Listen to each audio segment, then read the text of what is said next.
Governor Murphy and the New Jersey Congressional delegation took a high-profile tour of the deteriorating Hudson River tunnel. But when the cameras are not rolling, what are they doing to secure the federal support for this critically needed replacement transportation tunnel, estimated to cost $13 billion? CBS2 political reporter Marcia Kramer is demanding answers. Was it a publicity stunt or a call to action? Important questions for Governor Phil Murphy and lawmakers after they grabbed headlines by touring the badly damaged North River rail tunnel that desperately needs to be replaced. What real-world steps will you take to try to make sure that the construction starts and starts soon?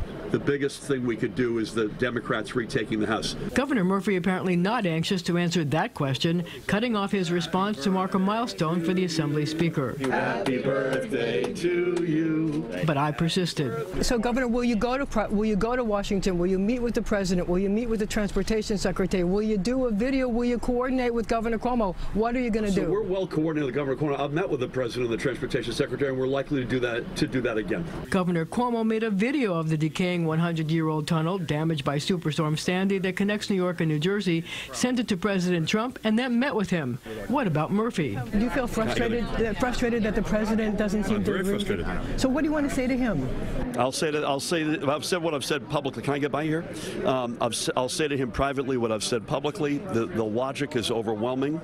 It impacts 20% of the economy in the United States. Murphy fled, but Senator Bob Menendez told me he has a multi-part strategy to fund the so-called Gateway project, including some fiscal sleight of hand, putting money in the budget that isn't officially earmarked for the tunnel, but can still be spent on it. Partly it'll be what we did in last year, which is to get $500 million in the appropriation process, notwithstanding the president's opposition. Senator Chuck Schumer has been doing that for years. Last year alone, Schumer got the funding up to $1.2 billion. He intends to do it again this year, those funds mostly for pre-construction spade work and some direct tunnel construction. Every day of delay increases the cost of the project and the risk that they will fail and cause transit Armageddon that will crush our economy, Schumer said in a statement. Senator Kirsten Gillibrand calling on the president to greenlight the full Gateway tunnel project. He ran on building infrastructure, and we've not seen it. So start here. Well, Senator Menendez says he also intends to get President Trump's friends here in the real estate industry to lobby him.